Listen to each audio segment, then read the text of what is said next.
अगर मशीन से के सामने आ रही अड़चने, मशीन फंसने से रेस्क्यू ऑपरेशन रुका। सीएम धामी ने पीएम मोदी को दिया अपडेट।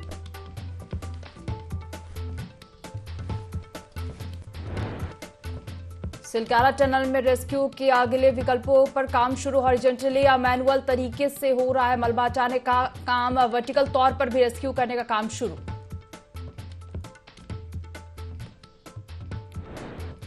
एनएचएआई करेगा निर्माणाधीन सुरंग का ऑडिट। केंद्रीय राजमार्ग मंत्रालय ने 7 दिनों में मांगी रिपोर्ट। देश भर में सभी 29 निर्माणाधीन सुरंग का होगा ऑडिट।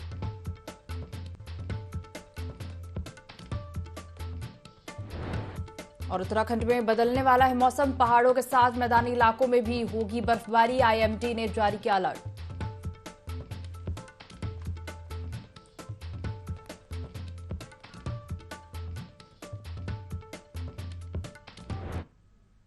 देवभूमि लाइव देख रहे हैं पर मैं हूं आपके साथ दिव्या। बुलेटिन की शुरुआत करेंगे उत्तरकाशी से आ रही बड़ी खबर के साथ। सीएम धामी सिलक्यारा टनल पहुंचे हैं, रेस्क्यू ऑपरेशन का निरीक्षण कर रहे हैं। कुछ देर में मीडिया से भी धामी मुखातिब होंगे। रेस्क्यू के दूसरे विकल्पों पर काम शुरू है। हॉरिजॉन्टल ड्रिलिंग का काम रुका हुआ है, मैनुअली रेस्क्यू जारी है। वर्टिकल रेस्क्यू का काम शुरू होने वाला है। सीएम पुष्कर सिंह धामी सिलक्यारा टनल पहुंचे हैं और रेस्क्यू ऑपरेशन का निरीक्षण कर रहे हैं। कुछ देर में मीडिया से भी मुखातिब होंगे। रेस्क्यू के दूसरे विकल्पों पर काम शुरू है। आपको बता दें हॉरिजॉन्टल ड्रिलिंग का काम रुका हुआ है और मैनुअली रेस्क्यू जारी है। वही वर्टिकल रेस्क्यू का काम शुरू होने वाला है।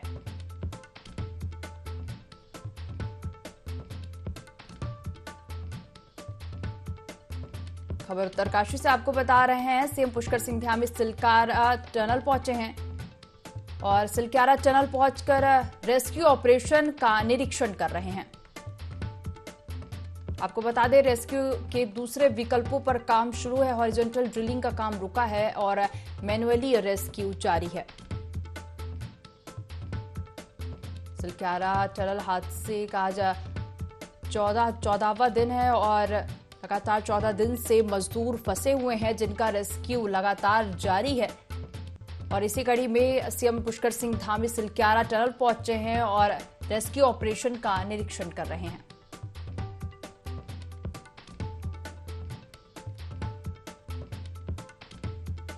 खबर उत्तरकाशी से है। सीएम पुष्कर सिंह धामी सिलक्यारा टनल पहुंचे हैं और रेस्क्यू ऑपरेशन का निरीक्षण कर रहे हैं। कुछ देर में मीडिया से सीएम पुष्कर सिंह धामी मुखातिब होंगे। रेस्क्यू के दूसरे विकल्पों पर भी काम शुरू है। ज्यादा जानकारी लेंगे, संवाददाता विनय सूद हमारे साथ जुड़ गए हैं। विनय, सीएम पुष्कर सिंह धामी सिलक्यारा टनल पहुंचे हैं और रेस्क्यू ऑपरेशन का निरीक्षण कर रहे हैं। जी बिल्कुल दिव्या, देखिए आपको बता दें कि प्रदेश के मुख्यमंत्री पुष्कर सिंह धामी आज फिर जो है 5वीं बार जो है सिलक्यारा टनल पहुंचे हैं, जहां पर रेस्क्यू ऑपरेशन का निरीक्षण जो है इस दौरान उन्होंने किया है। और साफ तौर पर देखा जाए तो जिस तरह से टनल की अगर बात करें, टनल पे 41 मजदूर जो फंसे हुए हैं उनके दूरी की अगर बात करें, चंद कदमों की दूरी पर ही जो है इस समय यहाँ पर मजदूर फंसे हुए हैं, तो जिसके पास टीमें पहुंचने का काम कर रही हैं। ऐसे में देखा जा सकता है कि पूरा प्रयास जो है इस दौरान टीमों का लगातार यहाँ पर चल रहा है कि जल्द से जल्द जो है उन मजदूरों को बाहर निकाला जा सके। देखा जा सकता है कि जिस तरह से यहाँ पर सीएम धामी पहुंचे हैं, उसके बाद में सीएम धामी मीडिया से भी मुखातिब होंगे और रेस्क्यू की दूसरे विकल्पों पर जो है इस दौरान यहाँ पर काम भी जल्द ही शुरू कर दिया जाएगा। यही अगर बात की जाए हॉरिजॉन्टल की, तो हॉरिजॉन्टल ड्रिलिंग का जो काम है वो फिलहाल रुका हुआ था और अब जो है वो काम जल्द ही शुरू कर दिया जाएगा। वहीं यहाँ पर बात की जाए वर्टिकल रेस्क्यू की, तो उसको लेकर के भी जो है यहाँ पर मशीन जो है टनल के ऊपर पहुंचा दी गई है। वर्टिकल ड्रिलिंग जो है वो भी यहाँ पर शुरू हो जाएगी। देखा जाए विनय, तो लगातार सीएम पुष्कर सिंह धामी सिलक्यारा टनल पहुंच रहे हैं, अपडेट ले रहे हैं टनल से जुड़ी हुई और पल पल की खबर ली जा रही है उनके द्वारा। फिलहाल जुड़ने के लिए और जानकारी साझा करने के लिए आपका धन्यवाद।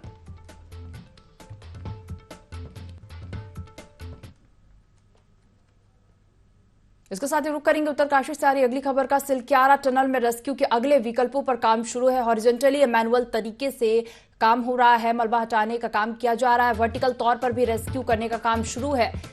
हॉरिजॉन्टल ड्रिलिंग में बार बार बाधा आ रही है, बार बार सरिया और गार्डर आगे आ रहे हैं। सिलक्यारा रेस्क्यू कार्य का आज 14वां दिन है और 12 नवंबर से 41 मजदूर सुरंग में फंसे हैं, जिन्हें बचाने का काम लगातार जारी है। बचाव कार्य लगातार जारी है। युद्ध स्तर पर रेस्क्यू ऑपरेशन लगातार जारी है और रेस्क्यू के अगले विकल्पों पर काम शुरू है। हॉरिजॉन्टली मैनुअल तरीके से मलबा हटाने का काम हो रहा है, वही वर्टिकल तौर पर भी रेस्क्यू करने का काम शुरू है। हॉरिजॉन्टल ड्रिलिंग में बार बार बाधा भी आ रही है, बार बार सरिया और गार्डर आगे आ रहे हैं। आपको बता दें, सिलक्यारा रेस्क्यू कार्य का आज 14वां दिन है।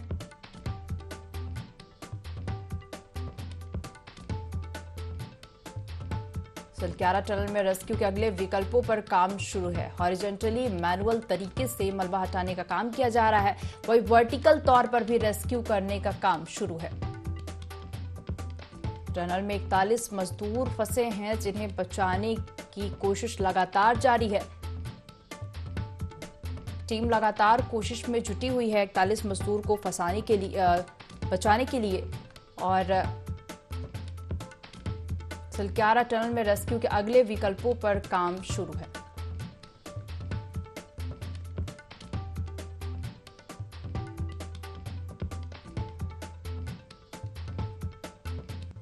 खबर उत्तरकाशी से आपको बता रहे हैं, जहां सिलक्यारा टनल में रेस्क्यू के अगले विकल्पों पर काम शुरू है।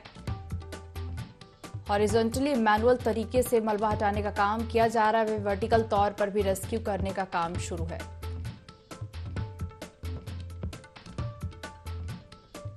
आपको बता दें, हॉरिजॉन्टल ड्रिलिंग में बार बार बाधा आ रही है, सरिया और गार्डर आगे आ रहे हैं।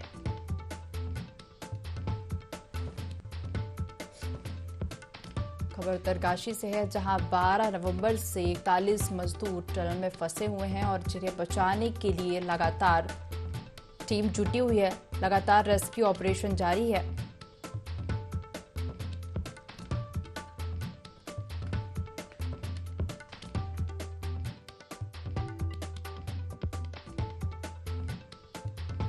खबर उत्तरकाशी से बता रहा है, सिलक्यारा टनल में रेस्क्यू के अगले विकल्पों पर काम शुरू है। हॉरिजॉन्टली मैनुअल तरीके से मलबा हटाने का काम किया जा रहा है, वर्टिकल तौर पर भी रेस्क्यू करने का काम शुरू है। हॉरिजॉन्टल ड्रिलिंग में बार बार बाधा आ रही है, बार बार सरिया और गार्डर आगे आ रहे हैं, जिस वजह से ड्रिलिंग में बार बार परेशानी हो रही है।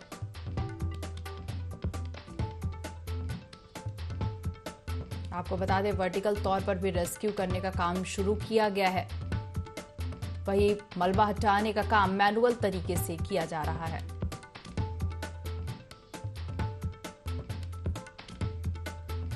आज 14 दिन हो गए हैं और मजदूरों को बचाने के लिए लगातार कोशिश की जा रही है। टीम लगातार बचाव कार्य में जुटी हुई है।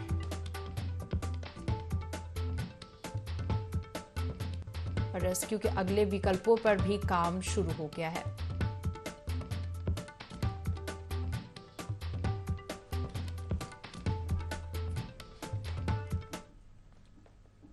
उत्तरकाशी का सिलक्यारा टनल में पिछले 14 दिनों से 41 मजदूर फंसे हुए हैं। मजदूरों को बाहर निकालने के लिए रेस्क्यू अभियान लगातार जारी है। माना जा रहा है कि ये रेस्क्यू अभियान भारत का सबसे बड़ा अभियान है, जिसमें केंद्र, राज्य और कई विदेशी एजेंसियां बचाव में लगी हुई हैं।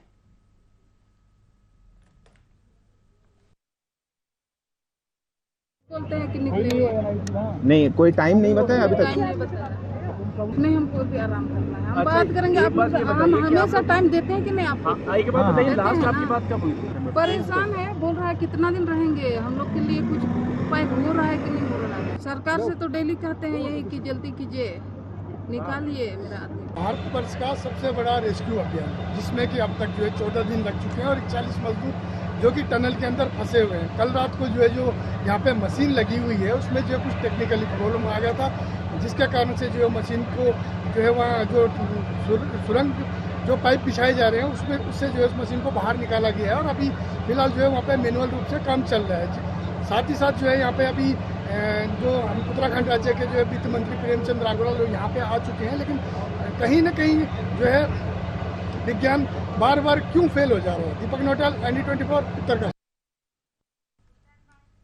सूबे के मुख्यमंत्री पुष्कर सिंह धामी के विधानसभा चंपावत की तहसील टनकपुर के पास अनुसूचित जनजाति बाहुल्य क्षेत्र खिरद्वारी में जिला विधिक सेवा प्राधिकरण चंपावत की पहल पर 27 नवंबर को विधिक साक्षरता और जागरूकता शिविर का आयोजन किया जा रहा है। शिविर में लोगों को चिकित्सा और कानून से संबंधित जानकारी दी जाएगी, जिसके लिए प्रशासन के साथ जानकारी देने के लिए डॉक्टर और अधिवक्ता उपस्थित रहेंगे। जिला विधिक सेवा प्राधिकरण सचिव शिवानी पसबोला ने बताया कि शिविर के दौरान कई विभाग के अधिकारी मौजूद रहेंगे जो जनजाति परिवारों की समस्याओं को सुनकर उनका समाधान करेंगे।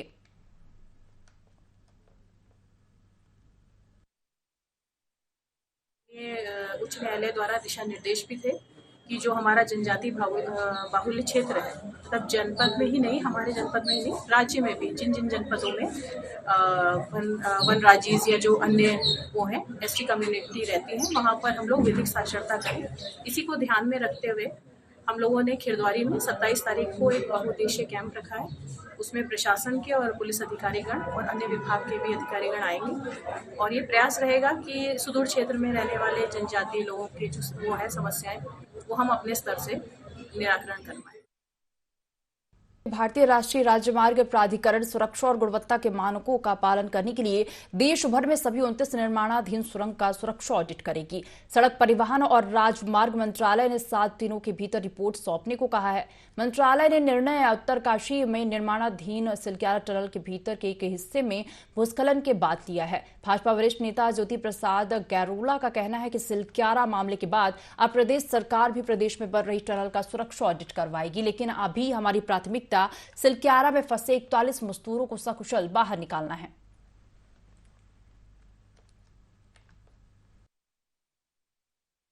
सरकार के एनएचआई मंत्रालय ने भी देश भर में जो टनल्स बन रही हैं उन सब के बारे में भी सबका एक विस्तृत अध्ययन करने की बात कही है और स्वयं मुख्यमंत्री जी ने भी पूरे प्रदेश भर के अंदर जो टनल हम बना रहे हैं उन सब के जो सेफ्टी मेजर्स हैं लेने की आवश्यकता है।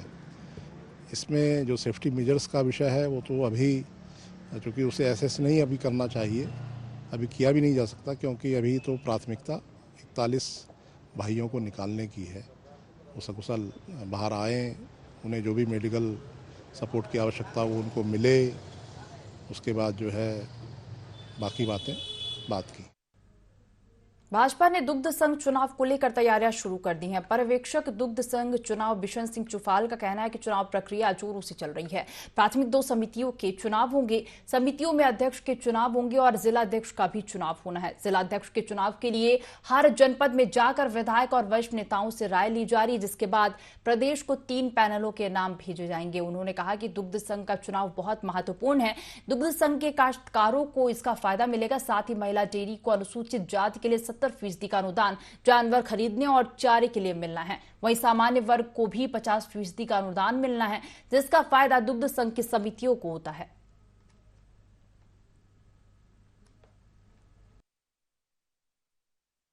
दुग्ध संघ के चुनाव प्रक्रिया चल रही है। हमारे प्राथमिक जो समितियां हैं उनके चुनाव हो गए, उनके अध्यक्ष के चुनाव भी हो गए जो समिति के अध्यक्ष हैं।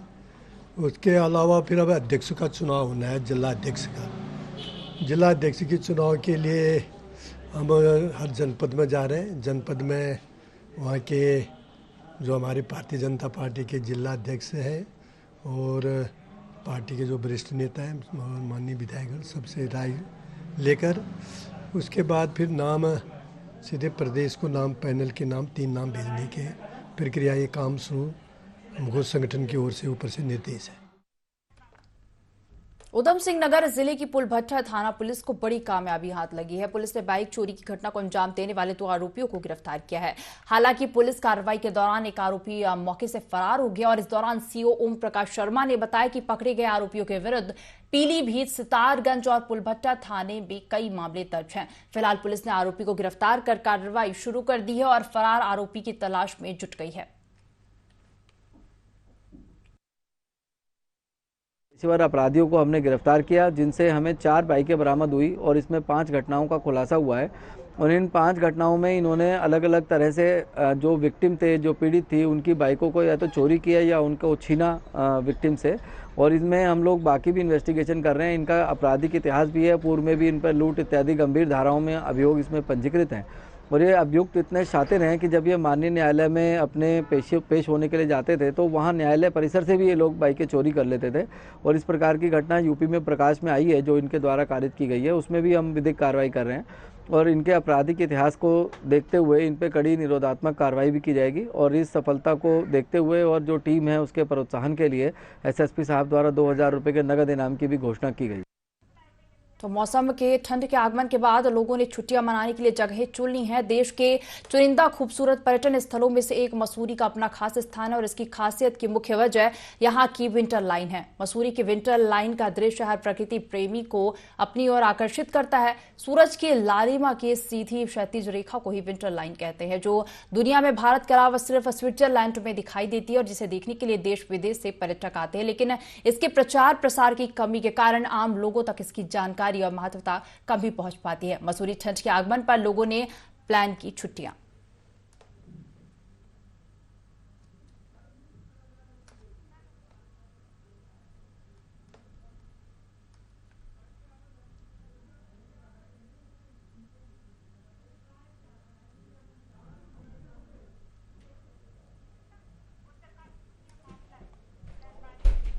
आइए सीधा रुक करेंगे उत्तरकाशी से सीएम पुष्कर सिंह धामी का। कितना क्या और प्रयास हो रहे हैं, कितना और जो है टेक्नोलॉजी की आवश्यकता है, विशेषज्ञों को और बुलाने की आवश्यकता है, कौन कौन इस पर काम कर रहे हैं, इस पर हमारे जो ब्रीफिंग होती है रोज की, उस ब्रीफिंग में आपको सारा विस्तार से बता दिया जाएगा। जीपीआर हमको बताया गया था कि आपको पूरा ब्यौरा दिया गया था जीपीआर मैपिंग का।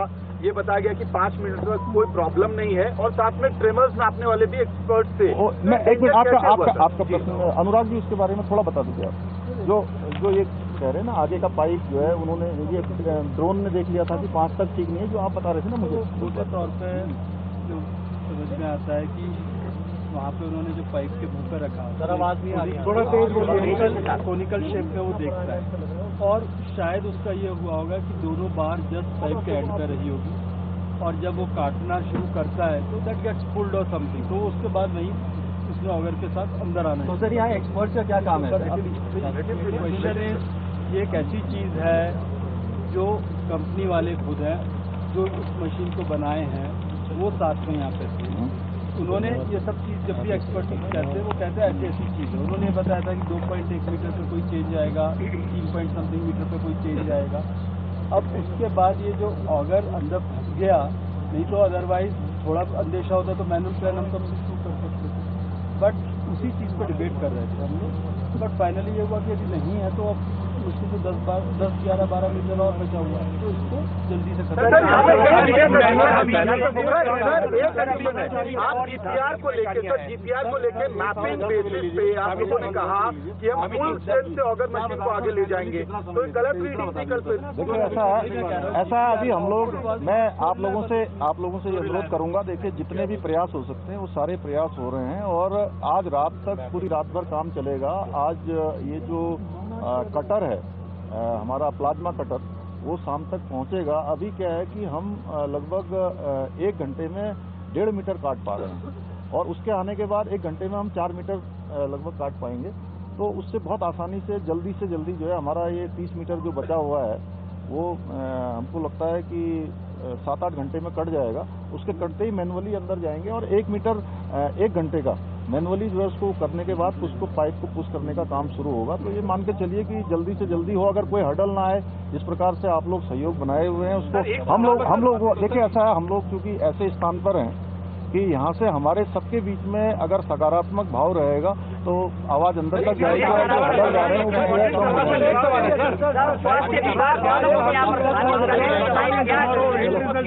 Thank you. खबरों का रुख करेंगे। भाजयुमो ने लोहाघाट के ग्रामीण क्षेत्र की खेल प्रतिभाओं को उभारने और युवाओं को नशे से दूर रखने के मकसद से वॉलीबॉल प्रतियोगिता का आयोजन किया, जिसका आयोजन पीजी कॉलेज लोहाघाट के खेल मैदान में किया गया। प्रतियोगिता का शुभारंभ जिला महामंत्री मुकेश कलखुरिया और व्यापार मंडल अध्यक्ष भैरव दत्त राय ने किया, जिसमें ग्रामीण क्षेत्र की वॉलीबॉल टीम ने प्रतिभाग किया। भाजयुमो जिलाध्यक्ष गौरव पांडे ने कहा कि विजेता टीम को 3,000 और उप विजेता टीम को 2,000 की धनराशि दी गई। लोहाघाट में वॉलीबॉल प्रतियोगिता का आयोजन किया गया है।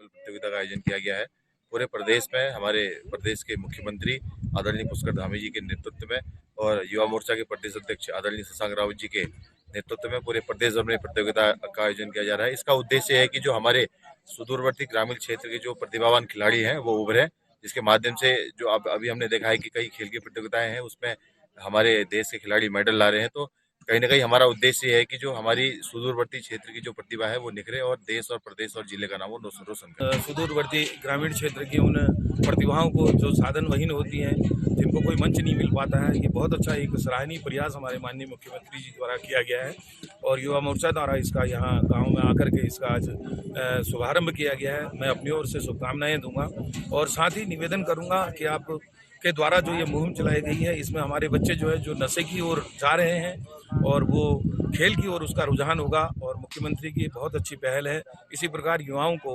एक मुख्य धारा में जोड़ने का जो प्रयास आज यहाँ किया गया है खेल के माध्यम से, मैं सभी खिलाड़ियों के उज्जवल भविष्य की कामना करता हूँ। बहुत धन्यवाद देना चाहूँगा अपने प्रदेश के यशस्वी मुख्यमंत्री जी को, जिन्होंने इस खेल महाकुंभ के माध्यम से भारतीय जनता पार्टी ने एक मुहिम चलाई है, जो कि युवा मोर्चा के माध्यम से हम इसको अपने ग्रामीण क्षेत्र में, अपने पूरे प्रदेश में खेल प्रेमियों को आगाह करना चाहते हैं और खेल करने वाले युवाओं को प्रोत्साहन करने के लिए हमने एक नई योजना चलाई है युवा मोर्चा के माध्यम से, जो कि पूरे प्रदेश में हर मंडल में, हर जिले में ये कार्यक्रम हो रहा है। आपने जो युवाओं के लिए खेल में जो मेडल लाएगा उसके लिए इस उत्तराखंड में नौकरी देने का वायदा किया है और खेल की तरफ युवाओं का रुझान बढ़े, इसमें आपने बहुत ही बड़ा एक उत्तराखंड के लिए नया आयाम किया।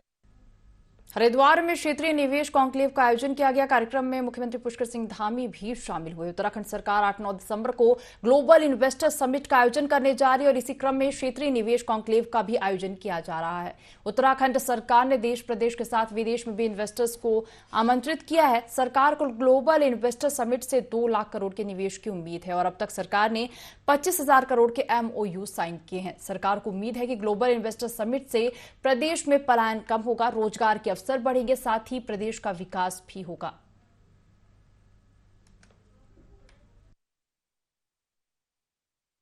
समिट हो रही है जिसका मेन इवेंट हमारा 8 और 9 दिसंबर को होना है।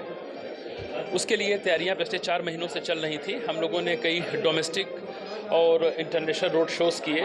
2.5 लाख करोड़ के MOUs का टारगेट रखा गया था और बड़े सौभाग्य की बात है कि अभी हमारी मेन समिट बची हुई है और लगभग 2 लाख करोड़ के MOUs हमारे साइन हो गए हैं। माननीय मुख्यमंत्री जी का जो मुख्य रूप से जोर रहा है वो 2 विषयों पर रहा है कि हम केवल MOUs ही साइन नहीं करेंगे, लेकिन इवेंट के पहले हमारी एक्चुअल ग्राउंडिंग भी होनी चाहिए। अभी तक हमारे देश विदेश में सब जगह मिलाकर 2 लाख करोड़ के निवेशकों पर करार हो चुके हैं और हरिद्वार में भी आज बड़ी संख्या में लोगों ने हरिद्वार, देहरादून जो पहले से हमारे उद्योग स्थापित हैं उन्होंने भी अपने विस्तार के लिए MOU साइन किए हैं और 8 और 9 दिसंबर को जो हमारा ग्लोबल इन्वेस्टर समिट है, डेस्टिनेशन उत्तराखंड है, उसमें बड़ी संख्या में लोग अभी और आने वाले हैं। हमारे राज्य के नौजवानों को रोजगार मिलेगा, हमारा पलायन कम होगा। उस दृष्टि से जो राज्य के लिए सबसे ज़्यादा लाभकारी होंगे, हमने अपने उसमें उनको प्राथमिकता देने का तय किया है और उसी को हम आगे बढ़ा रहे हैं। इस बुलेटिन में फिलहाल इतना ही। आप बने रहिए IND 24 के साथ। नमस्कार।